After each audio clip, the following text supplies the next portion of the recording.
Welcome back into the Sports Source. This segment brought to you by Madisonville Marine, G3 Boats. You've got Godfrey Pontoons, you've got Suncatcher Pontoons, you got Skeeter Bass Boats, Yamaha Outboard Motors. I'm mentioning all those because all those have specials going right now. I mean, we're talking discounts up to $2,500 on certain models, $2,500, $3,000 on certain models, extended 6-year warranty on Yamaha Outboard Motors for certain models. Madisonville Marine, Highway 411 North in Madisonville. Get down there and see them right now, or visit them online, madmarine.com. Joe Special and his crew down there are fantastic. They will take good care of you.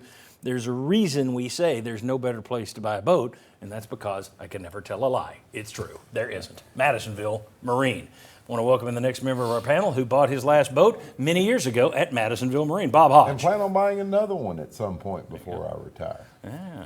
Starting to spend that money. Bob Hodge right here. Before we, as a matter of fact, I want to remind people of our poll. Let's go ahead and put that up there.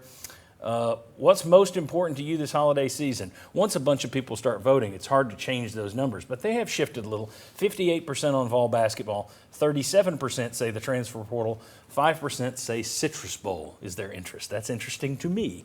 All right, let's talk portal then, as you keep voting for us. Let's go ahead and put up UT's portal as it stands this morning. Warren Burrell, Brandon Turnage, Jack Luttrell, Mo Clipper, Addison Nichols, Connor Meadows, Tyler Barron, who went into the portal last year for a day or two and then came back when NIL money was thrown at him. My guess is he's going to go NFL, but clearly he's just checking all his options here. Danico Slaughter is expected to go into the portal, but I haven't seen his name officially listed inside said portal yet.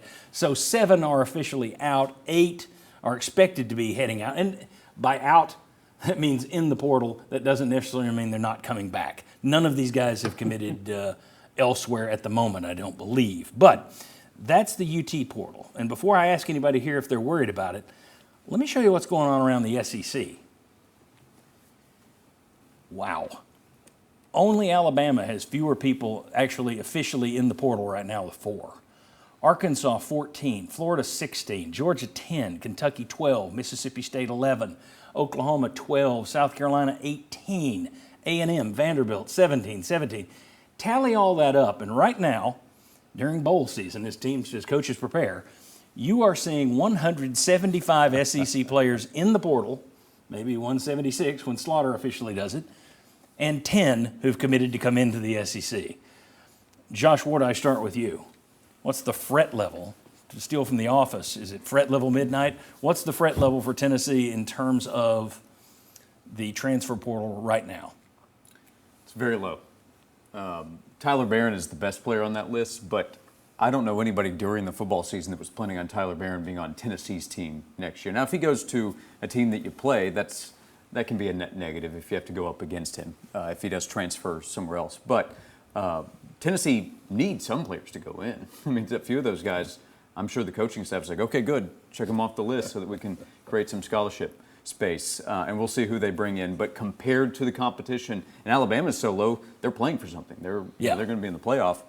Compared to the competition within the conference, I think Tennessee's fret level is very low. And one of the guys leaving Alabama is leaving to go play lacrosse somewhere else. So transferring sports. Yeah. Yes. Bob, let me ask you, are you more concerned for Tennessee or just for the state of college football overall when you look at those numbers?